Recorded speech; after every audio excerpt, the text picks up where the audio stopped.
Howdy folks, and welcome to the Hillbilly Kitchen. Today we're going to be making Granny's old-fashioned chicken salad.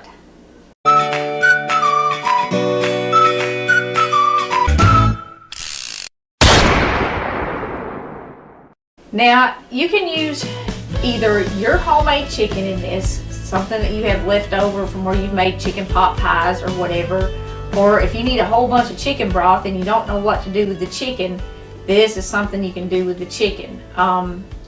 If you're using homemade chicken, the recipe that I have is for about a cup of chunked up chicken like this.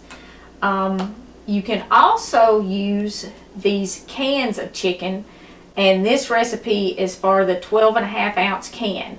You're only going to get about a cup of chicken out of this 12.5 ounce can, maybe not even quite that much.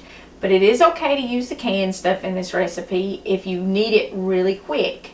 And I use this a lot if I have to feed crowds in a hurry, especially. Alex and I recently did this recipe for a baby shower for a friend of hers. And we made this bowl completely full of this chicken salad. And she took it to a baby shower in some little croissants. Another thing about this recipe is that this is a super inexpensive recipe that you can stretch a long way. She fed 75 people for about 50 cents a person at that baby shower, which is unreal in these days and times that you can feed people for that much money. So this recipe, it kind of came from having to use leftovers, I suppose. I know certainly when I was growing up there weren't any leftovers that were thrown away. And when my kids were little, I kind of had to use everything because I had 4 kids. You didn't let anything go to waste.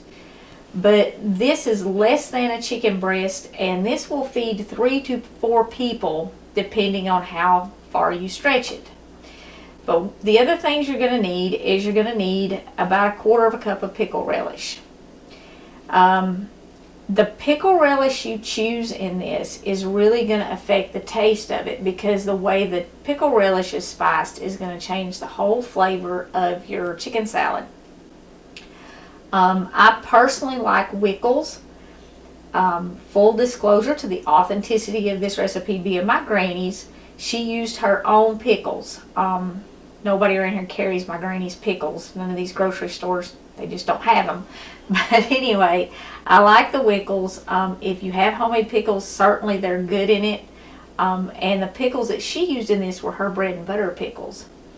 Now the other thing that I put in mine that is a little bit different than my granny's is I use, depending on what kind of chicken I'm using, 2 to 3 teaspoons of lemon juice.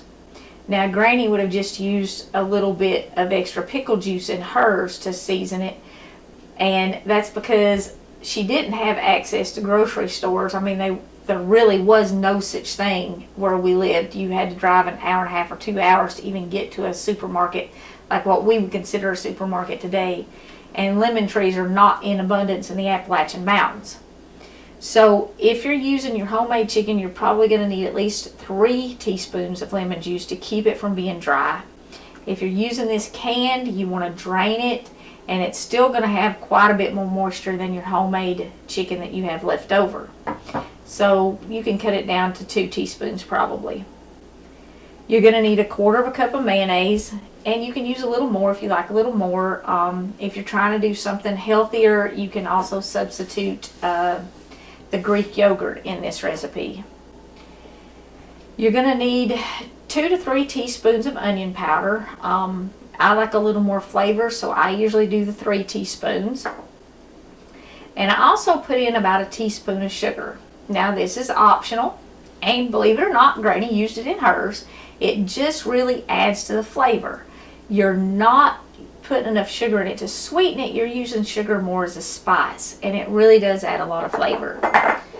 And you're also going to need salt and pepper. Now no matter which kind of chicken you use, you're going to use some pepper, unless you just really don't like pepper. But I'll probably use maybe 1/8 of a teaspoon if I had to measure it in this. I'll just shake a little in, but it would be just a little bit of pepper in this much. Salt, if I'm using this canned stuff, I do not put any salt in this because The canned chicken has salt in it already, and if you add salt to the recipe, it makes it too salty. This chicken I made does not have that much salt in it, so I'm going to have to use a little bit of salt in it. But, you know, you can stir this up and taste it, and salt and pepper it to taste. Anyway, let's get on with the recipe. Your chicken's going to be in chunks, whether it's homemade or in a can, and you want to kind of shred it up. You don't want these really huge chunks in your chicken salad, your finished product.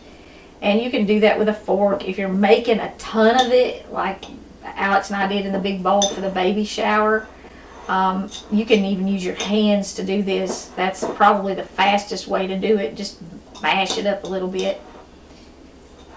If you're making this chicken and it's hot, it busts up really, really easy. And that's also going to have a little more moisture in it than if you're using your leftover chicken.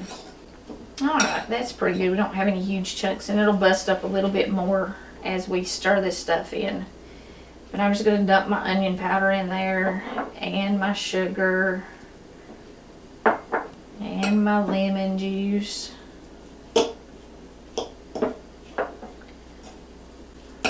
Put my mayonnaise in. Now we sell a lot of this chicken salad at the store. You can get a chicken salad sandwich there on fresh bread any day of the week.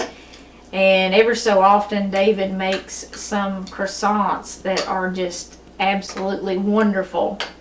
They're traditional French croissants, and he folds the butter in, and they're so flaky and delicious. And things that are butter based go really well with this. I like it with butter crackers.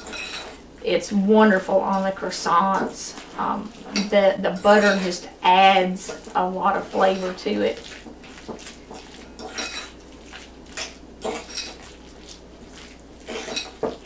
And this is one of those recipes that's it's good if you're going to get together with some friends and you want to just sit around and talk and enjoy your time together, not have to spend a whole lot of time preparing something. You can make a big jug of sweet tea in the summertime and some chicken salad, and get a really good loaf of bread and cut it up and make little sandwiches. Or you can get some croissants if you want it fancier and cut those and put it in croissants. But it's really good, really simple. Everybody likes it. It doesn't cause a lot of food allergies. You know, the stuff with the nuts and the fruit in it, a lot of people can't eat that because of food allergies. And a lot of people can't eat tuna salad because of food allergies, but pretty much everybody can eat the chicken, which makes it good for large gatherings. Now that's literally all there is to making it. You just have to chop up your chicken or bust it up if you're getting this and mix up the ingredients, and you've got Granny's chicken salad. Now we eat this at home a lot of times with pasta in it, and we'll make a meal out of it in the summertime, especially when it's really hot and you've been outside working. You don't want to come in and eat a big heavy hot meal. So for this much chicken salad, you want about a cup of uncooked pasta, which will give you about 2 cups of cooked pasta. You just cook it according to the directions on the package and then rinse it off.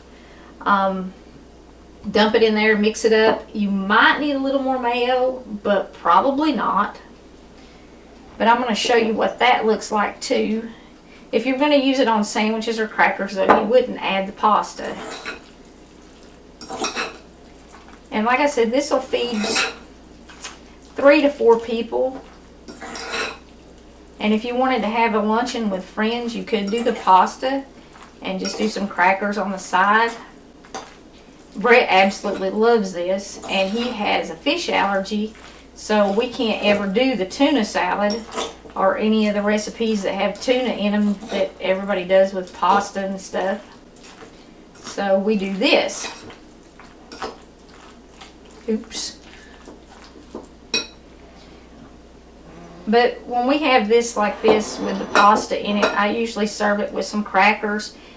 In season, I love cucumbers and tomatoes with this. I mean, it makes a really delicious meal if you've got some fresh cucumbers and tomatoes. But I'll do the buttery crackers with this even when we have it with the pasta in it, and just kind of serve it like that for lunch. And like I said, it'll do 3 to 4 people. Really easy recipe. If you're having a big get together, you just double, triple, you know, keep multiplying the recipe. You can do it on the crackers. You can do little sandwiches. Just whatever you want. There's an endless way to serve this, and you can find some way to serve it to fit just about any occasion. If you don't want to make it yourself, like I said, you can stop by Yesteryear and we'll be happy to make you a sandwich. And if you stop by on the right day, you can even get one of David's delicious handmade croissants. But this is one of those recipes that are really good for sharing with groups of friends, or when you have a crowd. It's quick, it's easy, it's inexpensive, and it's also good when you just don't feel like cooking a big meal. You can have this. It's easy, doesn't heat up your kitchen, and it still feels like a meal. If you're a regular viewer of our channel, you know that I share my faith on here, and I encourage you to leave comments a lot of times and share things. And some people are reluctant to leave comments after the video's been up for a while, or maybe if it was something that's put up at Thanksgiving, they're kind of reluctant to leave them later. And anytime, I want you to know that it is okay to share God in the comment section on any of our videos. And I can't answer every single comment. I wish I could, but other viewers read your comments and they respond to them, and I read them all. I just can't possibly answer them all now. I do appreciate every one of them, and I pray someday that I will have time to actually sit down and answer every single comment that comes in, but I can't do that right now. But in the comment section of this, and every day, you feel free to leave your prayer requests. You feel free to leave any blessings that you have gotten, any praises that you have, anything that you want to share about how great God is. The Bible tells us, greater is He that is in you than he that is in the world. And here's the thing, if we don't share how great God is with the world, how are they ever going to know? Because people that are not saved, people that do not believe, and even new Christians are not instantly going to pick up the Bible and open it up and see how great God is. And they don't know Him to know what wonderful things He will do in their life. So the only way the world is going to know how great God is if we tell them. So share how great God is on this video, on every video we have, and with everybody you meet, because it's not always just sharing the gospel with people that win them to Christ. Sometimes we have to let them know how wonderful it is to be a Christian. What happens once you have that change of heart? What happens once Jesus is in your life? What happens once you become a child of God? We have to let them know how wonderful it is. Otherwise, how are they going to know? Your general agnostic or atheist, unsaved, unbelieving person is not going to pick up a Bible and flop it open and find that. They're going to find that in you, and they're going to find it in me. So we really need to let the world know how great our God is every day. So you feel free to leave those comments on this video or on any of our other videos any day of the week, even 40 years after this video is put up and I'm gone home. I hope people are still leaving comments on this video about how great God is. I want to thank y'all for joining us in the Hillbilly Kitchen. Don't forget to click like and subscribe before you leave. And until next time, remember to put God first.